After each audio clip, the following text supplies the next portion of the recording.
আসসালামু আলাইকুম প্রিয় এসএসসি শিক্ষার্থী বন্ধুরা, আমরা আশা করি সবাই ভালো আছো।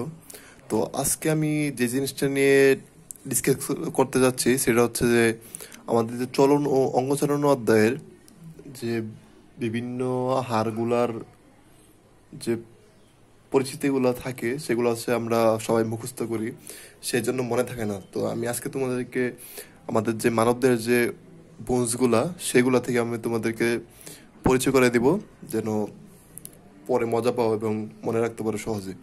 তো প্রথমে আমি যে জিনিসটা নিয়ে ডিসকাস করবো সেটা হচ্ছে স্টারনাম। তো চলো দেখে নিই আমাদের পরিচিতিতে স্টারনামটা কোথায় থাকে। এই স্টারনামটা হচ্ছে তোমার আমাদের বুকের এই যে মিড বরাবর থাকে হচ্ছে স্টারনাম, যে দুই পাশে রিজগুলো থাকে, মাঝখানে থাকে হচ্ছে স্টারনাম। হ্যাঁ, তাহলে স্টারনাম জিনিসটা কি? এটা হলো একটা স্টারনাম, বুঝতে পারছো? তো স্টারনামে কি কি পার্ট আছে, আমি যদি স্টারনামকে প্রথমে ডিসকাস করি, সেটা হচ্ছে সবার উপর একটা পার্ট থাকে, সেটা হচ্ছে মেনোব্রিয়াম। তারপরটা হচ্ছে বডি, তারপর হচ্ছে জিফয়েড প্রসেস। যদিও এটাতে জিফয়েড প্রসেসটা ভালোভাবে দেখা যাচ্ছে না। তাহলে কি কি পার্ট? মেনোব্রিয়াম, বডি আর জিফয়েড প্রসেস। অ্যাকচুয়ালি এই মেনোব্রিয়াম, বডি এবং জিফয়েড প্রসেস সবগুলো আলাদা আলাদা থাকে, মাঝখানে কার্টিলেজ দ্বারা লাগানো থাকে, কার্টিলেজ দ্বারা লাগানো থাকে। তো যখন আমরা প্রাপ্তবয়স্ক হই, প্রায় নিয়ার অ্যাবাউট 60 এবং 25 এরকম, মানে এক একটা এক এক সময় গিয়ে ফিউজ হয়, বুঝতে পারছো? তাহলে এটা হলো মেনোব্রিয়াম, এটা হলো বডি, এটা হলো হচ্ছে জিফেট প্রসেস।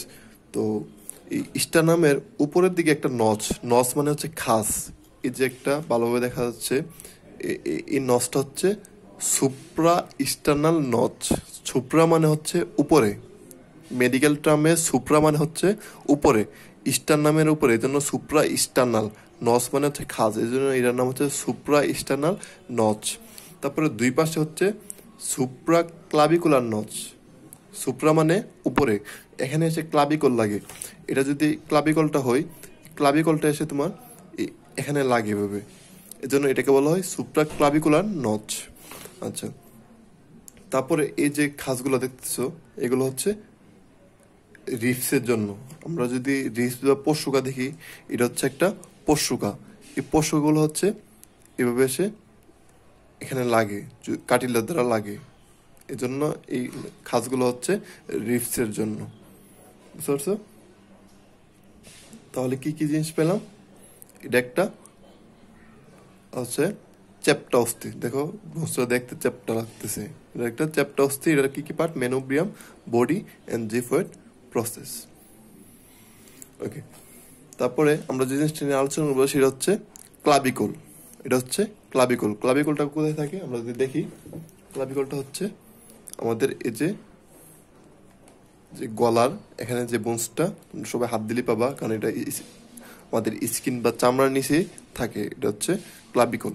তো ক্লাভিকলটা দেখতে দেখো এস এর মতন, ইংরেজিতে এস এর মতন, দেখো এস এর মতন, বা আমরা এটাকে যদি এফও ধরতে পারি, কারণ আমরা ইংলিশে এফও এভাবে লিখি, টান দিলে এফ এর মতন। তো এটা দেখতে এস আকৃতি বা এফ আকৃতির মতন।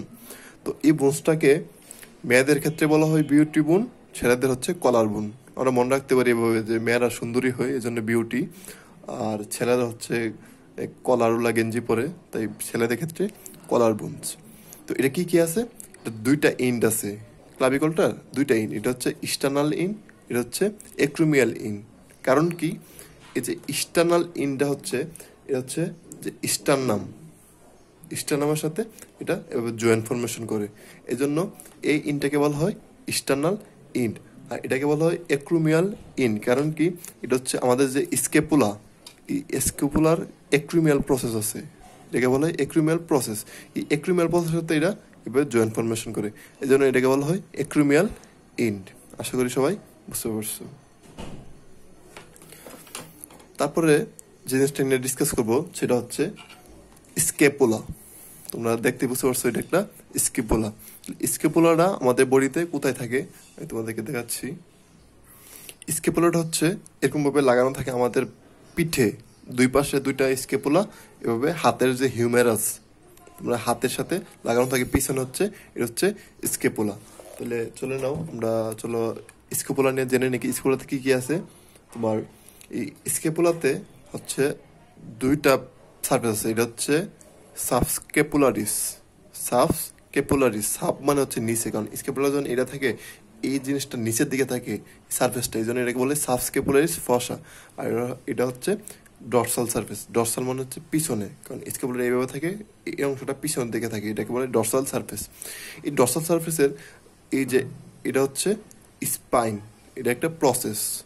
এই স্পাইন প্রসেস দ্য পিছনের সারফেসটা দুই ভাগে ভাগ করা হয়, উপরে এবং নিচে।